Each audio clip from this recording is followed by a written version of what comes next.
예수께서 빌립보 갈리사 지방에 이르러 제자들에게 물러 이르시되 사람들이 인자를 누구라 하느냐. 그때 더러는 세례 요한, 더러는 엘리야, 어떤 이는 예레미야나 선지자 중에 하나라 하니라. 이르시되 너희는 나를 누구라 하느냐. 시몬 베드로가 대답하여 이르되 주는 그리스도시요 살아계신 하나님의 아들이시니이다. 예수께서 대답하여 이르시되 바요나 시몬아 내가 복이 있도다. 이를 내게 알게 한 이는 혈육이 아니요 하늘에 계신 내 아버지시니라. 또 내가 그에게 이르노니 너는 베드로라. 내가 이 반석 위에 내 교회를 세우리니 음부의 권세가 이기지 못하리라. 내가 천국 열쇠를 내게 주리니 내가 땅에서 무엇이든지 매면 하늘에서도 매일 것이요 내가 땅에서 무엇이든지 풀면 하늘에서도 풀리리라 하시고. 이에 제자들에게 경고하사 자기가 그리스도인 것을 아무에게도 못하게 하시니라. 아멘. 너희는 나를 누구라 하느냐라는 제목으로 하나님 말씀 선포하겠습니다. 오늘 이 예수님께서 제자들에게 질문을 하시는데요. 그 질문의 배경이 오늘 13절에 있습니다. 13절 읽어볼까요? 13절 다시 한번 시작. 예수께서 빌립보 가이사랴 지방에 이르러 제자들에게 물어 이르시되 사람들이 인자를 누구라 하느냐. 어디서 물으셨을까요? 예수께서 빌립보 가이사란 지방에 이르러 여기서 물으셨습니다. 굉장히 중요한 의미가 있죠. 왜냐하면 마태복음 16장은 예수님께서 공생애가 다 끝나셨어요. 그리고 이제 예루살렘을 가셔서 마지막 남은 사역이 있죠. 십자가에 달려 죽으셔야 되는 그 사역만 남겨놓고 있을 때 이상하게도 하나님 예수님께서 예루살렘과 정반대 방향인, 만약 사역이 있다면 스케줄이 있잖아요. 예수님의 프로그램이 있다면 지금 예루살렘으로 가셔야 되는데 일부러 정반대인 가이사랴 빌립보 지방을 가시는 거예요. 가셔서 제자들에게 묻는 겁니다. 그러니까 예수님께서는 아주 입체적으로 교육을 시키고 싶었던 거죠. 사실은 제자들에게. 일부러 거기까지 가서 굉장히 먼 거리거든요. 예루살렘 가서도 물어보실 수 있었지만 그 장소가 굉장히 중요했던 것 같아요. 그 장소가. 그래서 멀리 떨어져 있는 예루살렘과 정반대는 사서 고생한 거죠. 제자들을 가르치기 위해서. 그래서 가이사 빌립보로 멀리 떨어져서 가셔서 물으셨는데 이 가이사 빌립보라는 지방을 특성을 알아야 됩니다. 그 당시는 로마 제국이었죠. 로마 제국은요. 가이사라 빌립보 하면 가이사가 뭐예요? 로마 황제를 뜻하죠. 가이샤, 가이사르, 가이사. 그런데 모든 속국들이 있고 로마 제국 가운데 한 도시를 황제 이름을 붙이려면 두 가지 조건이 합당해야 돼요.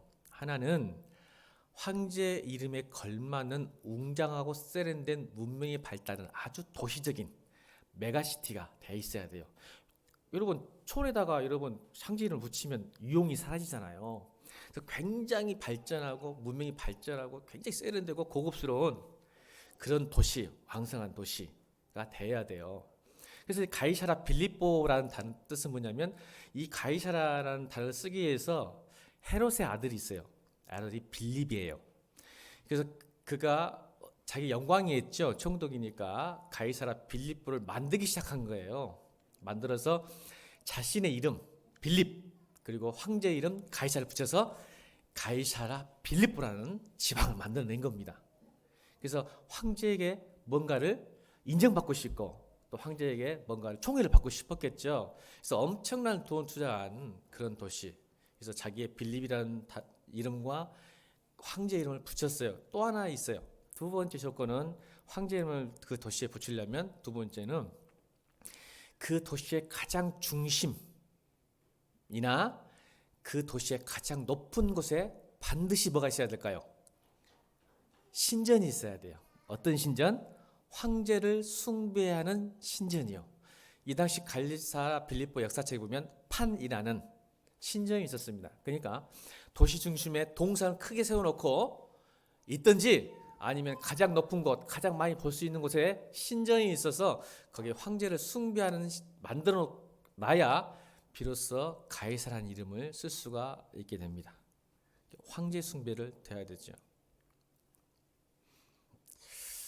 그곳에서 예수님께서 제자들에게 묻습니다. 일부러. 잘 상상해 보세요. 제가요 서울 강남 압구정동이나 천단동 가면 전라도 사람인지 아닌지 티가 날까요, 안 날까요? 안 난다고 말씀해 주세요. 근데 난답니다. 여러분은 아니다고 생각하는데 그쪽 사람들은 티가 난답니다. 아, 저 시골에서 왔구나. 패션을 뭔지 모르겠어요. 무슨 뭐가 있는가 모르겠어요. 안 돼요, 사람들이. 그 사람들이 그러다가 말을 섞으면 더 알게 되죠. 뭔가 느낌이 다른가 봐요. 서울 사람과 또 압구정동과 참담동과 저같이 이제 광주 사람들 올라가면 뭐가 다른가 봐요. 느낌이 다른가 봐요. 근데 그 정도가 아니에요. 자, 보세요. 상상해 보세요. 가장 발달된 문명이 있는 도시에서 12제자가 한복판에 서 있습니다. 그 도시 한복판에. 자, 상상해 보세요. 예수님의 옷차림과 12자리의 옷차림과 그 행색을 한번 살펴보세요. 여러분 저는 상상이 가는데 지금 예수님은요 거죽대기 하나 입고 있었을 거예요. 12제자도 그냥 입었을 거예요. 또 세수 안 해가지고 그냥 깨져져 있을 거예요. 왜? 걸어서 가이사 빌립보까지 올라면 얼마나 힘들었겠어요. 여러분 행색이나 그런 걸 봐서는 절대 가이사라 빌립보에 오이지 않죠. 딱 티죠. 완전 티죠. 노숙자예요. 완전히 방랑자죠. 여행객이죠. 한마디로 말해서 뭐라 그러죠? 프랑스 유명한 거 문탑 하나 있지 뭐라고 에벨탑 아래서 우리 한국 사람 아웃도어 있는 거 똑같은 거죠. 여행 유럽 가서 아웃도어 입으면 딱 티가 난다면 한국 사람, 일본 사람, 중국 사람 아니고 한국 사람. 그곳에서 묻는 거예요. 초췌하고 노숙자 행세이고 깨지지 않는 그 얼굴들에게 향해서 첫 번째 질문을 하세요. 어떤 질문을 하시죠? 우리 13절 다시 읽겠습니다. 13절 시작.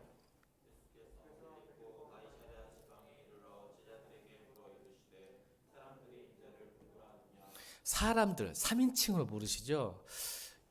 여기 있는 사람들 가이사 빌립보 사람들이 나를 누구라 하느냐 물어봤을 때 대답을 합니다. 14절 읽겠습니다. 14절 시작.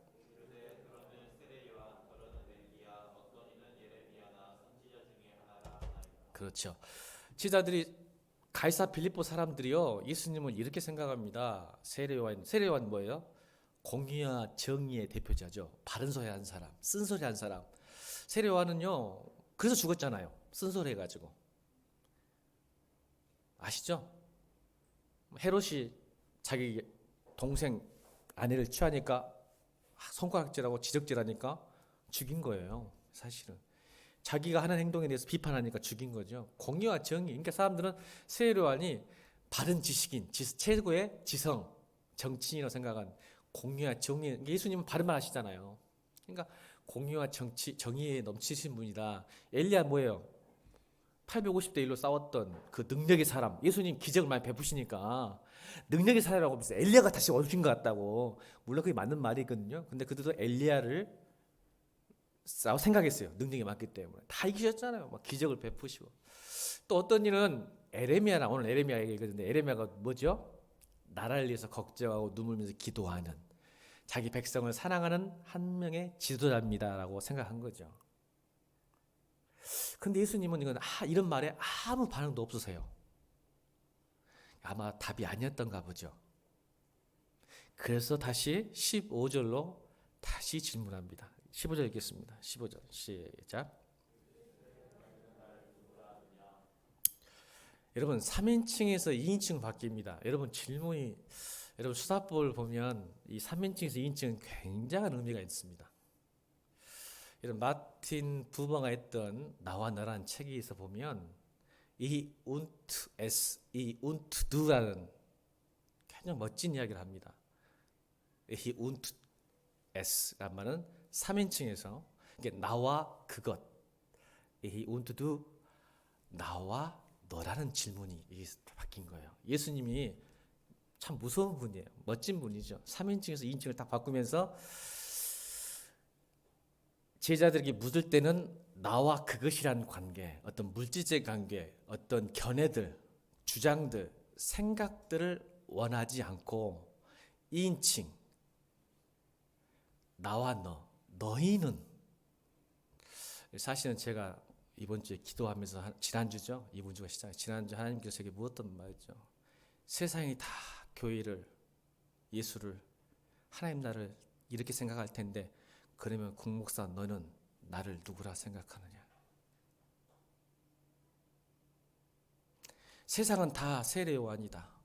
엘리야다. 에레미야다 말할 때 너는 너의 실존과 경험과 존재와 생명을 걸고 너는 나를 누구라 하느냐. 걸어봐라 한번. 나에게 말해봐라. 이게 이 운투투예요. 2인칭 나와 너 관계.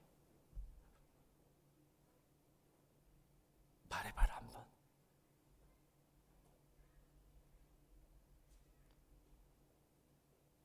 너의 존재를 다 걸고 실존을 걸고 생명을 걸고 너의 모든 걸고 나에게 한번 말해봐라.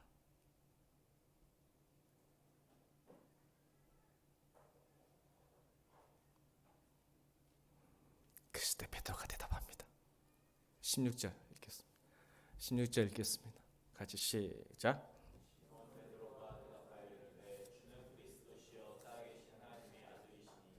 아멘. 기가 막히죠.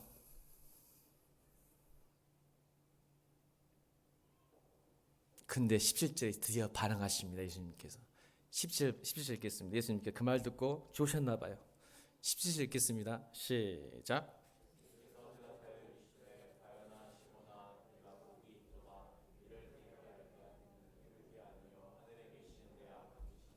아멘. 그 믿음의 고백, 그러니까 견해나 사상의 주장이 아닌 고백이 너의 신앙 고백이 거기서 어디서 나왔는지 아니. 바요나가 누구냐면요. 사실 바가 아들이라는 뜻이고 요하나라는 베드로의 아버지 이름이 요하나예요. 그래서 빼고 바요나 시모나, 그러니까 너희 아버지 요하나의 아들 시모나라는 것이죠. 내가 복이 있도다. 이를 내게 알게 하시니 뭘 알으셨어요? 주는 그리스도시요 살아계신 하나님의 아들입니다. 라는 말을 견해가 아닌 세상 사람이 말하는 게 아닌 남의 이야기가 아닌 타인의 이야기가 아닌 너의 실존과 생명과 인생을 고 했던 그 고백은 할 수 있던 건 복인데 그 알게 하는 것은 혈육도 아니요 지식도 아니요 하늘에 계신 내 아버지니라.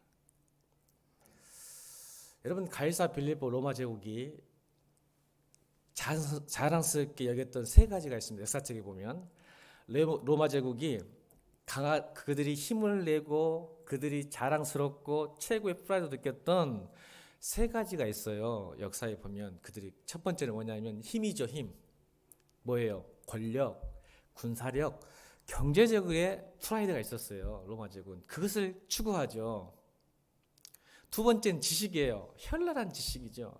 철학과 수사학이 논리학이 발전하죠. 그래서 여러분 엄청난 도시마다 공립도서관 엄청나게 짓습니다. 지식을 자랑하기 때문에. 그래서 로마 제국은요 도서관 책들이 많습니다. 그리고는 개인적으로는 개인의 서재를 늘리는 게 자기의 프라이드였어요. 우리나라 사람도 그렇죠. 조금 공부 좀 했다가 하면 책 많이 갖다 놓고. 예전에 우리 교회에 있을 때 어떤 청년 하나가 교회 제 목양실에 책이 많으니까 저한테 이렇게 하더라고. 제 페이보를 찌르더라고. 목사님 보여주려고 책 사신 거 아니죠? 깜짝 놀랐습니다. 사실은 보여주려고 했거든요. 지식을 자랑하고 싶은 거죠. 또 하나 세 번째는 뭘 자랑하고 싶었냐면 그게 로마 제국이에요. 육체의 아름다움이요. 이 세 가지가 역사에 나온 역사학자들이 평가하는 거죠. 육체의 아름다움. 그래서 여러분 여자들은 나신상. 그래서 여러분 로마 시대 때 그 조각상 보세요. 얘들 다 벗고 있어요. 육체의 아름다움, 나신상. 그럼 남자는 우람하고 건강한 전신상. 머리도 곱슬에다가 다이상 보세요. 그다음에 막 어떻게 비시비해서 한 사람도 없어. 다 막 육체 뭐 운동하는 사람 좀 딱 해요. 이 육체 아름다움을 자랑하고 싶었던 거죠. 이게 예수님이 우리에게 말씀하시는 거죠. 황제의 논리, 제국의 시스템 속에서 어떻게 네가 그런 이야기를 할 수 있을까? 보세요. 보이는 힘과 지식과 육체의 아름다움 속에서 보이지 않는 하나님의 나라, 만져진 하나님 나라, 주는 그리스도시요 살아계신 하나님의 아들이라고 고백할 수 있는 그 기적은, 그 복은 어디서 올 것인가?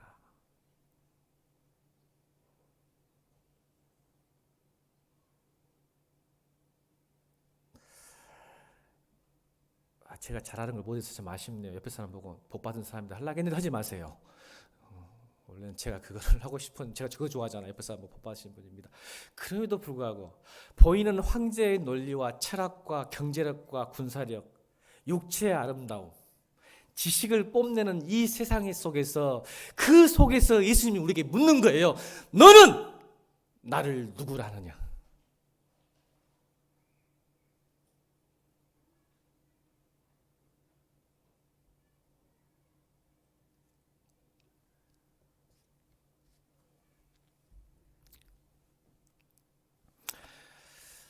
인생은 어떻게 해석하냐의 문제입니다. 어떻게 해석하냐에 따라 그렇게 생각하게 되고 또 그렇게 행동하기 때문에 그렇습니다.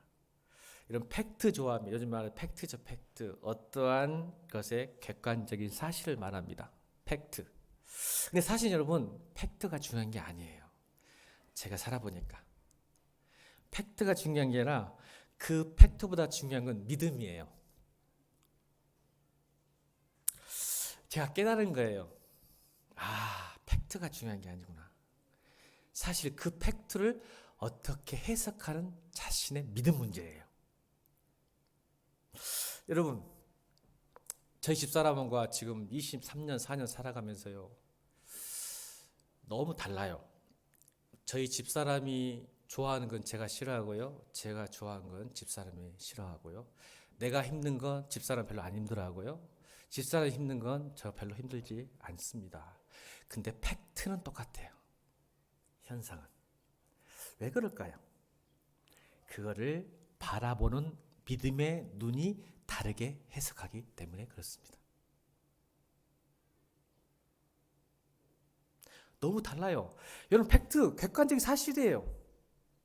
근데 그걸 바라보는 나의 믿음, 해석이, 생각이 바뀌고, 생각이 다르고, 행동이 바뀌게 돼서 행동이 바뀌니까 인생이 달라지는 거예요. 근데 사실은 우리가 자꾸 팩트를 강조하죠. 사실이 뭐냐? 아니요. 우리 제가 이게 목회하면서 많은 청년들이나 우리 많은 분들 만나면 이렇게 말씀하세요. 하나님께서 나에게 뭔가를 보여주신다면, 뭔가 만지게 한다면, 경험되게 하신다면 믿겠습니다. 그러고 나서 움직이겠고 교회 다니겠으란 말 너무 많이 듣습니다. 너무 많이 들어요. 진짜입니다. 지금도 우리 성경 공부하는 청년 중에는 자기가 예수를 믿는지 안 믿는지 모르겠다고, 믿음이 안 셀 것 같은 두려움도 가진 사람이 있어요. 멋진 일이에요. 여러분, 저는 너무 감사해요. 멋진 일입니다. 어떤 청년은요, 내가 믿음을 갖지 못해서 두려워하고 있어요. 못할 것 같아서. 나는 그게 멋진 일이라고 생각합니다. 항상 팩트를 주면, 뭔가를 보여주면 믿을 것 같은 경험들, 그런 이야기를 많이 하죠. 그런데 오늘 성경에도 그렇게 말합니다. 우리 16장, 마태복음 16장 2절, 3절, 4절 읽겠습니다. 마태복음 16장 2절, 3절, 4절 시작. 예수께서 대답하여 이르시되 너희가 저녁에 하늘이 붉으면 날이 좁겠다 하고 아침에 하늘이 붉고 이면 오늘은 날이 좁겠다 하나니 너희가 날씨는 분별할 줄 알면서 시대의 표적은 분별할 수 없느냐. 악하고 음란한 세대가 표적을 구하나 요나의 표적밖에는 보여줄 표적이 없느니라 하시고 그들을 떠나가시니라. 바리새인들과 사두개인들이, 보세요. 바리새인과 사두개인들이 네가 하나님의 아들이라면 보여줘, 표적을 보여줘라고 해요. 근데 여러분, 예수님께서 표적을 보여주셨어요? 안 보여주셨어요? 보여주셨잖아요. 자, 보세요. 팩트가 중요한 게 아니라 이미 보여주셨어요. 근데 또 요구하잖아요. 왜 그럴까요? 그 표적을 바라보는 자신의 믿음이 그 해석이 다르기 때문에 그래요. 베드로와 제자들은 그 표적을 그렇게 봤지만 바리새인과 사두개인은 똑같은 팩트예요. 여러분 오병이어 기적이 일어나고 무리를 거둬간 건 똑같은 팩트잖아요. 다 봤잖아. 근데 바리새인과 사두개인은 뭐라고 얘기하죠? 다시 보겠습니다. 그러면 여러분 이게 한 번만 있는 일이 아니에요. 이게 여러분 어떤 일인지 한번 볼까요? 자, 12장 보겠습니다. 12장 갑니다. 마태복음 12장으로 갑니다. 12장 38절 39절. 여러분 계속 요구해요. 보여주라고 하나님께, 예수님께. 한 번 일이 아니에요. 자, 이 38, 39 시작.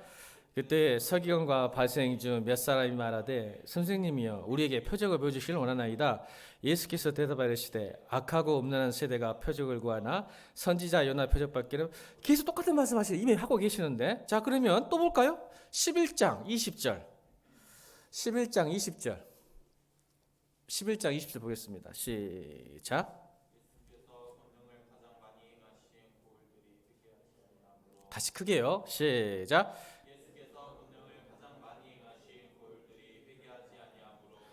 자 보세요 여러분. 참 지금 마태복음에 축게 계속 말씀 표적을 보여주고 했는데 회개할 것 같은 회개 안 해요. 팩트는 기적이에요. 근데 그 팩트를 바라보는 우리의 눈과 우리의 생각과 해석이 잘못된 거죠. 그러니까 바리새인과 사두개인들은 어떠죠? 표적이 날 때마다 계속 요구하죠. 안 믿으려고 작정한 거죠. 그리고 어떻게 죠? 그 기적이 나면 뭐 했다고 성경에 나와요. 귀신이 했다고 그래요. 귀신이. 네가 하나님 아들을 인정하고 싶지 않은 거죠. 여러분 진리를 말하면 믿을 것 같죠? 아니요. 제가 목회하면서 깨달은 건 제가 좀 논리적이에요. 어째 얼굴들이 안 믿는 거지. 그래. 우리 목사님 무조건 믿어 그러신. 여러분 제가 성경 공부를 하고 열심히 가르치고 좋은 논리적으로 잘해서 가르치면 예수 믿을 것 같죠? 아니요. 저 그거 믿지 않습니다. 다만 예수님이 하나님이 어떤 분인 것만 소개하는 거죠. 그것을 믿는 것은 하늘의 영역입니다. 땅의 영역은 제가 하는 거지만 하늘의 영역이에요. 저는 아무 여러분 진리를 설명하고 논리를 설명해도 여러분이 생각하는 해석이 잘못되면 믿지 않습니다. 안 받아들여요. 여러분 이 교회 안에 앉아서도 진리를 선포해도 안 받아들입니다. 하늘의 믿음은 하늘의 영역이에요. 그래서 성경이 뭐라고 요한복음 한번 가볼까요? 요한복음 4장으로 요한복음 3장으로 한번 가볼까요? 자, 한번 읽을게요. 자, 읽겠습니다. 그래서 예수님께서 말씀하셨어요. 요한복음 3장 11절 15절 읽겠습니다. 시작.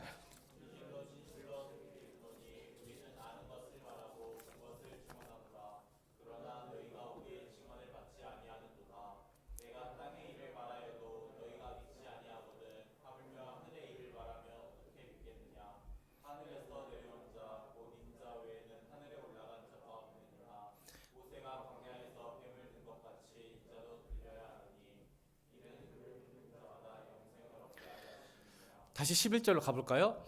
자, 진실로 내게 이르노니, 진실로 말은 진리란 말이에요. 진실로 내게 이르노니 우리는 아는 것을 말하고 본 것을 증언하노라. 그러나 너희가 우리 증언을 받지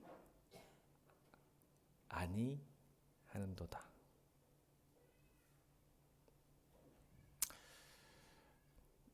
저는 그런 한때는 착각에 빠졌어요. 열심히 가르치고 열심히 기도하고 열심히 하면 변할 것 같은데 안 됩니다. 뭐예요? 너희가 우리의 증언을 받지 아니하는도다.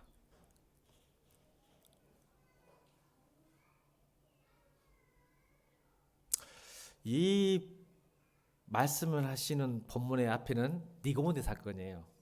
니고데모 사건. 니고데가 몰라. 하나님 나라 거듭나야 돼. 물과 성령을 거듭나야지 하나님 나라 거듭나면서 모르니까 엄마와 뱃속에 다시 태어납니까? 하니까 예수님께서 그저 말씀하시는 거예요. 네가 그래서 비유를 아시죠? 거듭남의 사람은 어떻게 비유하시죠? 바람 비유하세요. 바람. 그 당시 이스라엘 백성들에게 바람에게는 신성시했어요. 왜요? 보이진 않는데 느끼거든요. 있다는 거. 그래서 그 바람을 선택하는 거예요. 거듭남 마치 이거 같은데 네게 바람이 임의로 부는데 너희가 보지는 못하는데 있다는 걸 믿잖아.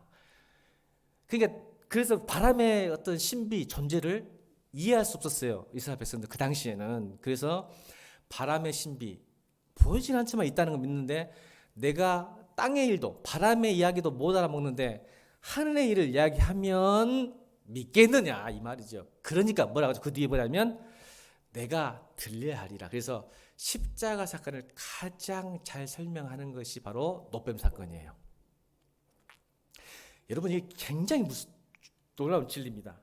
하나님이 믿지 않는 니고데모에게 땅의 일을 말해도 너희들이 못 알아먹는데 바람 이야기 하시는 거예요. 근데 네가 하늘의 이야기 거듭남에 대해서 알면 네가 믿을 것 같니? 그러나 온전히 하늘에서 온 자만이 그것을 너희들에게 그 믿음을 줄 수 있지 않겠느냐. 그래서 하늘에 온 자가 누구예요? 오늘 본문 요한복음 3장 10절 나다. 하늘에 올라갔다가 다시 내려온 사람이 나니까 내가 하는 것을 보면 믿지 않겠냐고 설득하시는 거죠. 니고데모에게. 그러면서 너희들이 어떻게 구원을 받는지에 대해서 영접해야 되는지에 대해서 노뱀 사건으로 십자가 사건을 노뱀 이야기는 십자가 사건이죠. 아시죠? 구약은 노뱀 사건이지만 신약에 와서는 앞으로 예수 그리스도께서 노뱀처럼 나무 십자가에 들려야 그 십자가를 바라보는 사람은 영생을 얻고 그걸 바라보지 않는 사람은 멸망할 것이라는 거죠. 그 사건을 이야기하시는 거예요. 그 이야기를 잠깐 설명해야 돼요. 왜요? 우리의 믿음. 주는 그리스도시요. 주, 로드, 나의 인생의 주인, 교회의 주인, 여러분 가정의 주인이 주, 그리스도, 구원자가 되는 이유. 그 고백이 나오는 이유가 노뱀 사건을 경험하지 않으면 따라합시다. 신앙은 인식의 문제가 아니라 경험의 문제입니다. 인식은 말씀하셨잖아요. 땅의 일도 네가 이해하지 못하는데 하늘의 일 네가 이해할 수 있는 인식이라고 생각하니까 자꾸 보여주라고 해요. 보여준다 해도 여러분 믿지 않습니다. 인식의 문제가 아니기 때문이죠. 하나님 나라를 경험해야죠. 진리를 경험해야 됩니다. 그러니까 어머니의 하나님, 목사님의 하나님, 아버지의 하나님이 내 안에 들려올 때는 견해가 되는 거예요. 우리 부모님이 이렇게 말씀하셨어. 목사님이 이렇게 말씀하셨어. 라고 나와 그것이 되는 거죠. 안 받을. 이게 쉬워요. 머릿속으로는 그거 인정하네요. 그래서 견해가 되는 거예요. 그래서 I hope so라고 말 다 나오죠. I hope so. I hope so가 뭐예요? 나도 그러길 바랍니다. 교회를 다니면서 간증을 듣고 진리를 듣고 설교 들을 때 머릿속은 독이 되니까 I hope so. 나도 그렇게 되길 바랍니다. 하고 말하는 거죠. 정확하게 주는 그리스도시요 살아계신 하나님이라고 신앙 고백을 할 수 없게 되는 겁니다. 노뱀 사건을 거치고 가야 돼요. 여러분 광야는 의심의 대명사예요. 이스라엘 백성들의 의심의 대명사. 먹을 것이 있고 좀 편하면 믿은 것 같은데 먹을 게 없고 편하지 않으면 의심하기 시작하는 사건이 이스라엘 광야 사건이죠. 그래요, 안 그래요? 물었기 때문에 난리 났잖아요. 조금 편안하고 좋을 때는 하나님 믿는 것 같은데 조금 불편하고 힘들면 그때부터는 하나님 원망, 불평, 두려움, 분노, 짜증 막 올라오잖아요. 그래서 여러분 광야의 사건은 노뱀 사건 사실은 의심의 대명사죠. 이스라엘 백성들.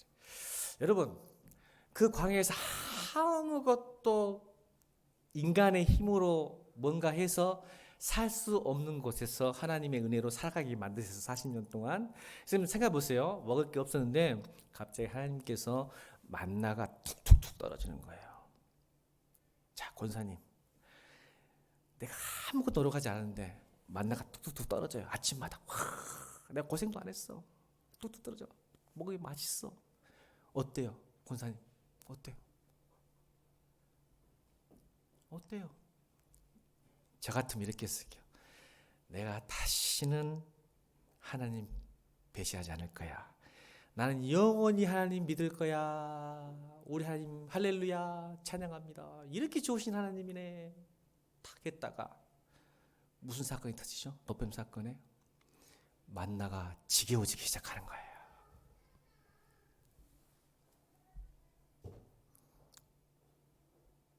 거기에다가 물도 없어졌어요. 만나가 지어지고 있는데 물까지 없어. 그래서 하나님은 원망하기 시작합니다. 의심하기 시작하죠. 하나님, 왜 이집트에서 우리 빼왔어? 왜 나를 교회 다니게 해? 왜 예수 믿게 해?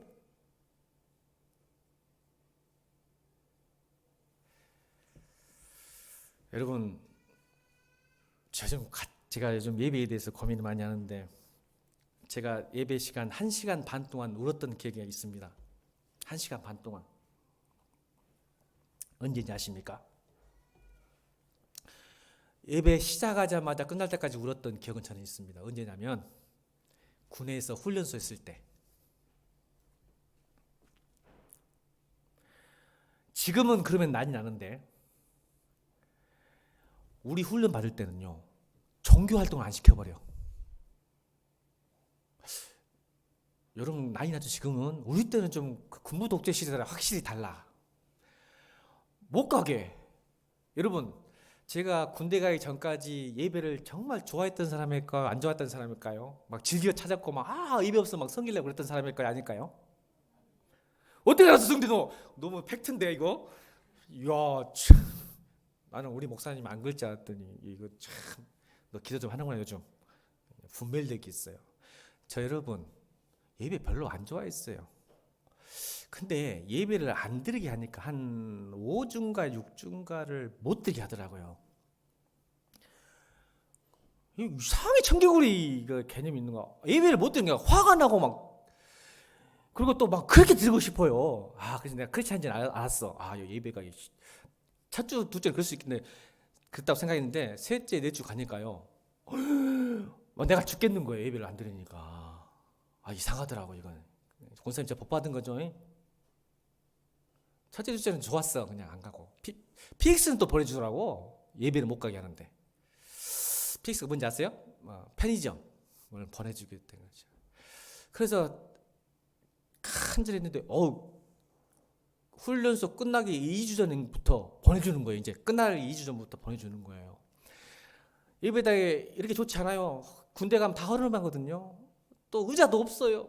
어떻게 훈련생이 많은지 그냥 바닥에 앉는 거야. 그래가지고 바닥에 앉는데 목사님이 찬양을 딱 하는데, 그것도 기억나네. 인내하신 구세주여. 나 죽을 때까지 안 잊어먹을 것 같아. 인내하신 구세주. 이 찬양이 딱 첫 시작이었어요. 그 예배 첫.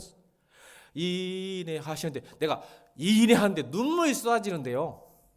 1시간 반 동안 예배를 드렸거든요. 눈물이 안 그쳐요. 그래서 제가 어떤 마음을 가졌을까요? 내가 다시는 예배를 포기하지 않으리라. 내가 사회에 나가나 군대에서 예배는 꼭 지켜야 되겠다 라고 딱 강하게 마음먹었어요. 그래서 정말 열심히 지켰어요. 군대에서. 자, 제대했어요. 예배 빠졌을까요? 안 빠졌을까요? 대답 잘해야 돼. 예배에 빠지고 땡땡이 쳤을까요? 막 늦잠 자면서 왔을까요? 안 왔을까요? 했을까요? 안 했을까요? 우리 이은혜 집사님 알아, 나를. 자, 빠졌을까요? 안 빠졌을까요? 그렇지. 그 쑥스러울 필요 없어. 사실 팩트. 저 잘 빠졌어요. 아주 잘 빠졌어요. 떳떳하게 잘 빠졌어요. 그럴 수도 있지. 피곤하니까. 빠졌어요. 여러분, 이스라엘이 저예요. 제가 이스라엘이에요. 잘 빠졌어요. 아무 때나 예배 들으시다 생각한 거죠. 영원히 주님 예배 받지 않겠습니다. 무슨 일 이렇게 했다는데 지겨워진 거예요. 예배도 재미도 없고 바쁘기도 하고 피곤하기도 하고. 그래서 원망, 불행, 이제 불평하기 시작합니다. 그래서 하나님께서 그 땅의 마음을 선택하시죠. 생사를 가르는 테스트를 하십니다. 여러분, 왜 그랬어? 하나님 무섭다. 그냥 뺨 한대 때리고 엉덩이 한번 차서 그냥 교회 보내시지. 아니요, 하나님은 우리를 만드셨잖아요. 우리를 아세요. 사람은요, 죽음 앞에 서지 않으면 각성이 일어나지 않습니다. 인정하셔야 됩니다. 여러분 얼마나 고집센 사람인지 하나님은 아세요. 여러분요, 정말 고집센 사람이에요. 하나님은 아세요. 그래서 십자가 사건인 거예요. 내 욕망과 고집을 꺾는 거거든요. 십자가에 못 박는 거거든요. 이게 죽지 않으면 살 수 없는 거예요. 십자가는. 근데 여러분 맨날 살라고만 해. 나는 살아있고. 그러니까 십자가가 없는 거예요. 내 삶에. 내가 죽어야 내 안에 그리스도가 사는 거거든요. 이게 십자가 사건이거든요.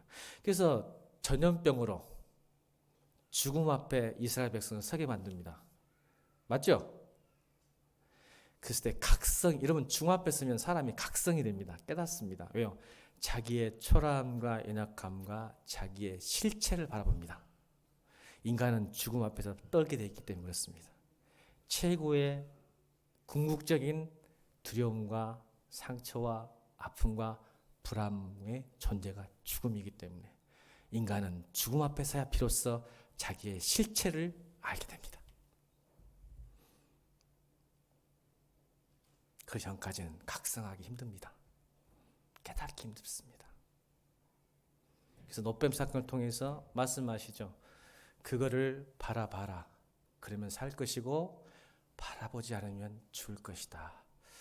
그런데 여러분 말씀드렸죠. 팩트는 바라보는 거예요.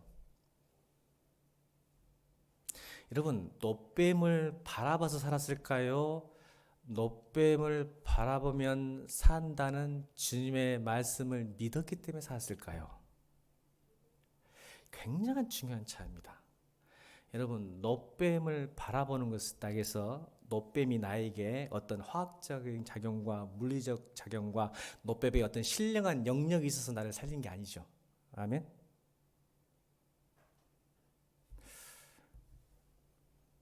근데 이스라엘 백성들 보세요. 나중에 이 노뱀이 살리니까 노뱀을 숭배하고 우상 숭배합니다. 성경에 나오죠. 그래서 그게 언제 노뱀을 깨버리죠? 출애굽에 민수기에 나왔던 그 노뱀이 어디까지 간지 아세요? 그 노뱀 모세가 만든 노뱀을 계속 섬겼어요. 그게 능력이 나온지 알고 거기서 나온지 알고. 우리 모습 같죠. 한번 경험하면 그것이 나온지 알고. 어디까지 갔어요? 히스기야 때 깨부수잖아요. 그 노뱀을. 엄청난 시간이 숭배하잖아요. 이게 인간의 모습이에요. 여러분 노뱀이 능력이 있는 게 아닌데 그 노뱀은 히스기야 때까지 섬겨요. 거기서 살렸다고 우리 조상들. 근데 나중에 히스기야가 개혁을 하죠. 이 노뱀까지 깨버리잖아요. 이거 아니잖아. 다시요. 믿음은 자 보세요. 팩트한 사실을 대한 해석의 반응이에요. 믿음은. 이 말을 설명하면 힘드니까 야이로의 딸을 설명할게요. 예수님이 야이로의 딸 믿음에 대해서 설명하시거든요. 야이로 딸 보면 죽었어요. 야이로 딸 죽었죠. 자 보세요. 죽었어요. 팩트예요. 근데 예수님께서는 뭐라고 말씀하시죠? 기억나세요, 여러분? 팩트를 달리 해석하세요. 믿음을 설명하시는 거예요. 지금 야이로의 딸 이야기. 그 야이로의 믿음을 설명하실 때 야이로 딸이 죽었다는 팩트예요. 그건 사실이에요. 객관적 사실이에요. 죽었는데 예수님의 해석 방법이 있어요. 팩트에 대해서 어떤 해석을 하시죠? 죽은 게 아니라 잔다. 믿음은 팩트에 대한 나의 생각과 나의 해석을 따르는 게 아니라 팩트에 대한 하나님의 해석과 하나님의 뜻을 따르는 것, 반응하는 것이 믿음이에요. 그래서 우리는 늘 믿어요. 그래서 여러분 보세요. 믿음이 뭔지 아세요? 여기서 안 믿는 사람 없어요. 다 믿어요. 근데 결정적인 순간에 하나님의 해석과 하나님의 뜻을 따르는 게 아니라 마지막 결정적인 순간에 내 생각과 내 해석을 믿고 가기 때문에 불성이 나타나고 의심이 나타나고 두려움이 나타나고 불안과 아픔이 나타나는 거예요. 다 믿어요. 고민해요. 계속 하나님 뜻은 이건데 하는데 결정적 마지막 순간에 하나님의 해석을 따르지 않고 나의 해석을 따라요. 이래가 제일 기분 나쁠 때가 있어요. 엄마 아빠. 제가 우리 엄마한테 제일 기분 나쁠 때가 뭔지 아세요?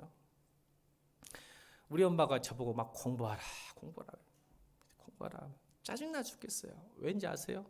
그거는 알았다고 했는데도 계속 또 안 하잖아 했는데 화가 나서 이제 소리 질러 엄마한테. 알았다니까. 나도 다 생각하고 있다고 알고 있다고. 지금 뭐 하고 있다는 거예요?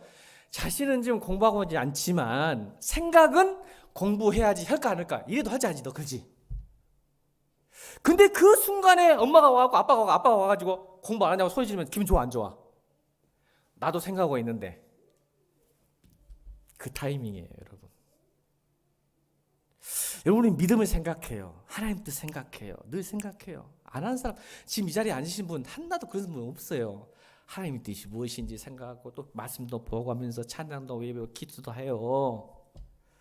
계속 하다가 어떤 팩트가 딱 와요. 날라와요. 오면 고민하겠죠. 기도도 해요, 여러분. 기도도 안 하는 게 아니라 해요. 했는데 마지막 순간에 하나님 해석 뜻을 따른 것보다 나의 생각을 따를 때 여기서 인생이 갈라져요. 주가 이해하실지 내가 이해해야 될지 갈라지는 거예요. 고민하고 있다가 목사님이 갑자기 툭 하는 거예요. 너 그렇게 살면 안 돼! 화가 확 나는 거예요. 나도 지금 처절하게 고통하고 갈등하고 있는데 그 목사님이 안 돼! 마치 이래가 아니 우리 어머니가 저한테 공부해야 되는데 이거 어떤 애가 공부 안 하려고 생각했어요. 그건 이제 끝나는 애지. 근데 공부는 하는데 안 하고 있는데 그 순간에 그렇게 해 할 때 한두 번 듣겠는데 세 번 들으면 그때부터 화가 확 올라와. 고민하고 있어요. 갈등하고 있어요.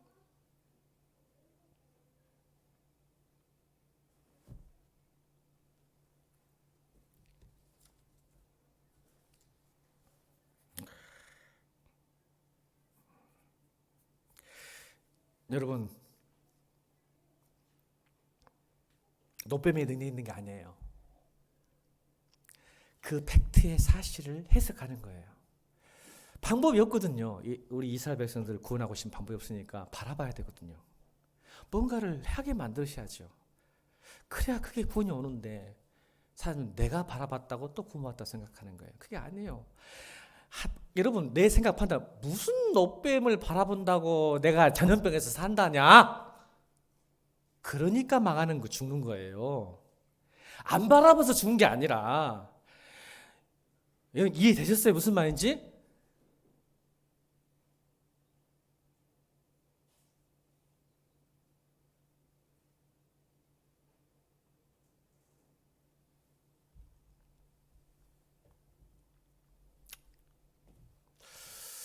저는 우리 성도들에게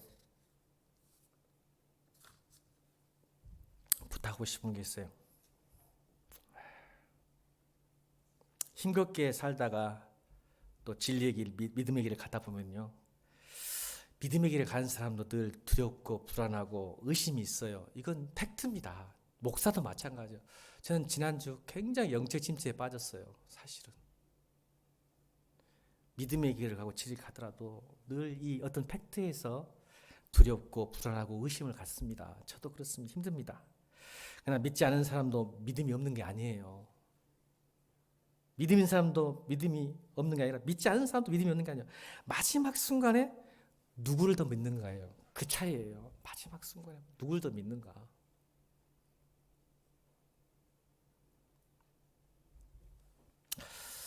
여러분 제가 오늘 이 말씀을 왜 하신지 아십니까? 주는 그리스도시요. 주. 우리 인생의 주인이 하나님이라고 고백할 수 있는 사건은 마지막 순간에 내 생각도 있고 내 마음도 있고 상황도 있지만 마지막 순간에 내 인생의 주인을 하나님으로 모시는 걸 말합니다.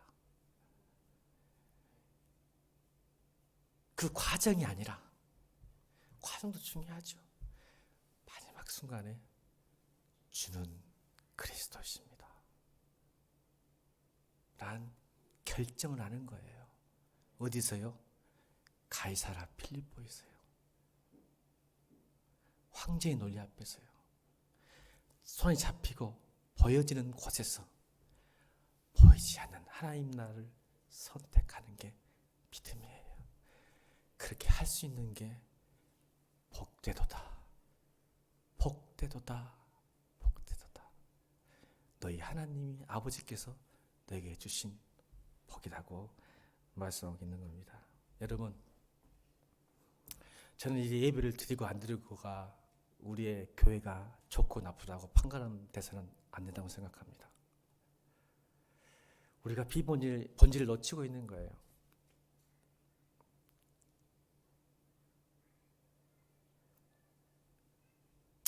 여러분, 교회만 다니지 말고 교회가 되십시오. 오늘 본 보겠습니다. 자, 18절 읽겠습니다. 18절 시작.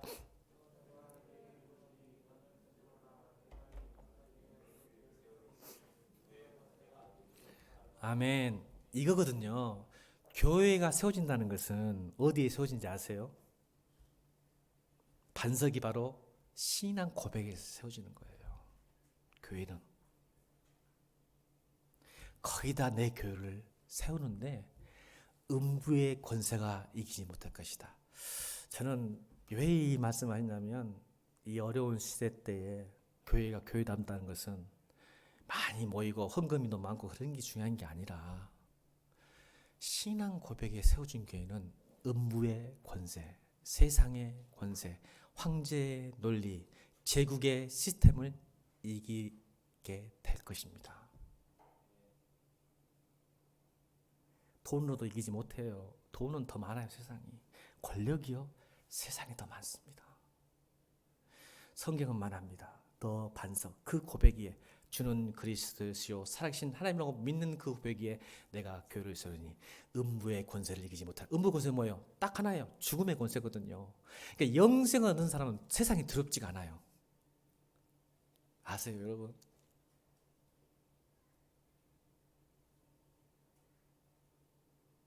내 안에 영생이 있으면요, 하나님 나라에 있으면 세상이 두렵죠. 불안하지 않아요. 조급하지 않아요. 그래서 이기는 거예요, 여러분. 우린 조급하죠. 두렵죠. 불안하죠. 잃을까 봐서. 그래서 힘든 거예요. 이기지 못한, 거기에 예속되고 잘못된 선택과 결정을 하죠. 보이니까 당장. 그래서 늘 그리스도의 삶을 풍성하게 살지 못하는 거죠. 음부의 권세. 그걸 알거든요. 여러분, 음부의 권세가 뭔지 아세요? 마태복음 나와요. 3장에 4장에 예수님께서 광야에 공생을 딱 시작했을 때 사단이 유혹한 세 가지 알죠? 그게 음부의 권세예요. 죽음을 빼놓고 세 가지 권세예요. 뭐예요? 돌을 뭐로 만들어라? 떡으로 만들어 보세요. 표적을 보여라. 네가 하나님의 아들이면 표적을 보여라 그래요. 표적. 돌을 떡으로 만들어 봐. 표적. 네가 크리스찬이면 이렇게 잘 살아야지, 이렇게도 해야지, 저렇게도 해야지라고 자꾸 음부의 권세가 여러분 유혹하는 거예요.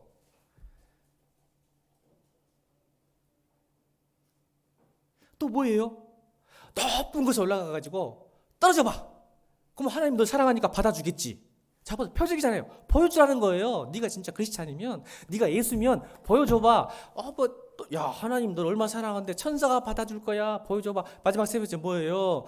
천하만국을 싹 영광을 보여주면서 나한테 한 번만 잘해. 그럼 내가 다 줄게. 이게 음부의 권세예요. 근데 여기서 우리가 어때요? 굴복하죠. 하나님께서 맞죠? 사람이 떡으로만 살 게 아니요 하나님 말씀을 살고 주 너희 하나님만 섬기고 경배하고 시험하지 마라 라고 물리치시잖아요. 이게 음부의 권세를 이기는 거예요. 자, 그 음부의 권세를 이긴 사람, 이 교회의 축복이 뭔지 아세요? 오늘 19절이에요. 음부의 권세를 이긴 교회에게 나타나는, 여러분 오해하면 안 돼. 18절을 음부의 권세를 유혹 가운데 이기고 믿음으로 살아가는 그 교회에 향해서 하나님에게 축복을 주는데 그게 오늘 19절이에요. 그런 교회 되길 소망합니다. 제 꿈이에요. 건강한 교회고 좋은 교회라고 저는 생각합니다. 그게 꿈이에요. 그 꿈이 뭐예요? 여러분의 신앙 고백에 세워지는 거예요. 목사의 리더십이 아니라. 아멘. 교회는 목사의 리더십과 목사의 설교 잘한다는 게 아니에요. 중요한 게 하나도 아니야. 오늘 이 자리에 모인 신앙 고백, 성도들의 신앙 고백으로 이런 교회가 될 거예요. 19절 시작.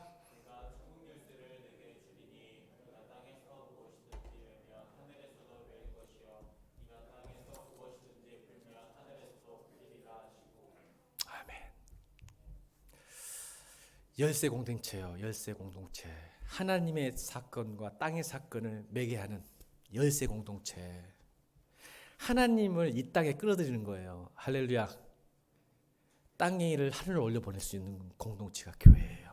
그것이 여러분이고 여러분의 그 신앙 고백이에 주는 그리스도시요 살아계신 하나님이라고 진정으로 믿는 그 고백이 하나님은 열쇠를 주셨어요.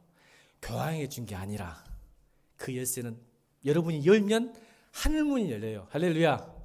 음부의 권세를 이기는 교회의 신앙 고백으로. 그러니까 여러분은 하늘 열쇠를 가지신 분들이에요. 여러분의 미래, 여러분의 가정, 여러분의 꿈을 교회가 이루어줍니다. 아멘. 믿으십니까? 하늘문, 여러분 하늘의 곳간을 열 수 있는 키가 있다니까 여러분들은. 얼굴들이 안 믿는 표정이야. 하나님이 그런다고 믿길 주기로 축원합니다. 해석하셔서 하나님의 뜻이잖아요. 하나님의 내 생각은 아닌 것 같은데 하나님이 이렇다고 해석하셨으니까 그걸 믿는 거예요. 그게 믿음이에요. 오늘 19절 믿길 바랍니다. 그러니까 힘들어요. 예수 믿어도. 내가 키를 갖고 있잖아요.